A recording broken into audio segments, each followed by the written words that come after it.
గొల్లరామ అనేది పివి నరసింహారావు రాసిన ఒక నవల. అయితే దీంట్లో మెయిన్ మూల కథ ఏంటి అంటే తెలంగాణ పోరాటం. అంటే మొత్తం ఇండియాకి మొత్తం స్వతంత్రం వచ్చినప్పటికీ తెలంగాణకి రాలేదు. అప్పుడు నిజాం స్టేట్ అన్నారు, దీని తెలంగాణ కాదు. మహారాష్ట్రలో కొన్ని జిల్లాలు, కర్ణాటక కొన్ని జిల్లాలు, తెలంగాణ కొన్ని జిల్లాలు అన్ని కూడా కలిపి నిజాం స్టేట్ ఇది. సో ఇక్కడ అన్ని దేశం అంతా స్వతంత్రం వచ్చినా సరే ఇక్కడ నిజాం స్టేట్ లో మాత్రం స్వతంత్రం రాలేదు. అప్పుడు రజాకారులు ఈ మొత్తం స్టేట్ మొత్తం పరిపాలించినారు. అప్పుడు తెలంగాణ సాయుధ పోరాటంకి చాలా మంది కూడా ఏంటంటే రజాకారులని నిజాం వాళ్ళని తరిమేయాలని చెప్పి చాలా మంది యువకులు అని ఇంకా ఊర్లో ఉన్నవని చాలా మంది సపోర్ట్ చేశారు. అయితే ఇక్కడ ఏం జరుగుతుందంటే అప్పటి కాలంలో అంటే పివి నరసింహారావు రాసిన మనకి స్వాతంత్రం వచ్చినప్పటి కాలంలో ఒక అమ్మాయి అంటే ఒక ఇంట్లో, ఒక సాధారణ ఇంట్లో ఒక అమ్మాయి, ఒక అమ్మాయి పక్కన ఒక పరాయి మగవాడు పడుకోవడం అనేది అది చాలా దారుణమైన విషయం.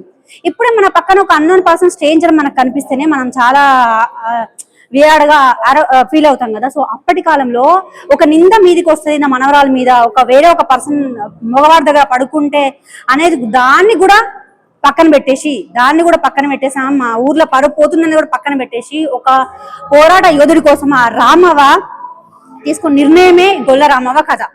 సో చాలా బాగుండింది. రామేశ్వరి గారు అయితే అసలు ఆ రామవ్వ క్యారెక్టర్ నిజంగా రామవ్వ అంటే ఇల్లనే ఉంటుంది. ఇంతవరకు నేను చాలాసార్లు కథ చదివాను. నేను నాటకంలో చేశాను రామవ్వ లీడ్ రోల్ గా. అయితే నిజంగా అంటే నన్ను నేను చూసుకోలేను కదా. సో స్క్రీన్ మీద చూసినప్పుడు రామవ్వ నిజంగా ఇలాగనే ఉంటదేమో అనిపించింది.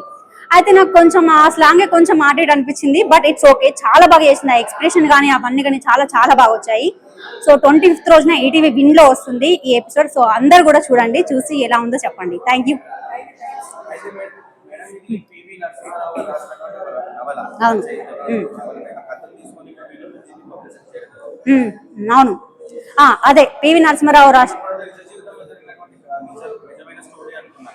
నిజమైన స్టోరీ కాదు. బట్ ఏంటంటే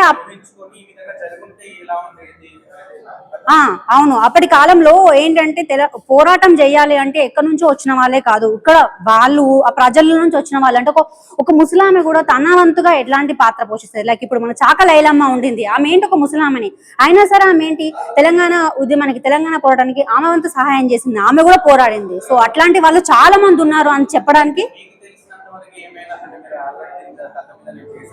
అవును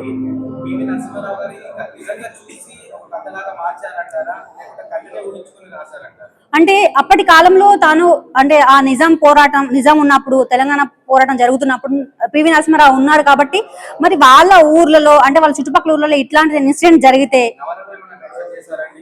ఏంటి అర్థం కాలేదు. అలాంటిది మెన్షన్ చేయలేదు, ఒక నవల్ లాగా రాశారు అంతే, చూసిన అంతవరకు.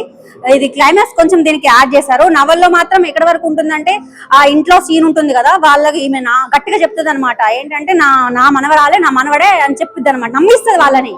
అంటే ఒక అన్నోన్ పర్సన్ ని కూడా నా మనవడే అని నమ్మిస్తుంది అనమాట. సో అక్కడ వరకే ఉండండి ఈ సినిమాటిక్ కాబట్టి. సో అలా తీసుకున్నారు, అది కూడా బాగుంది. Thank you. ఓకే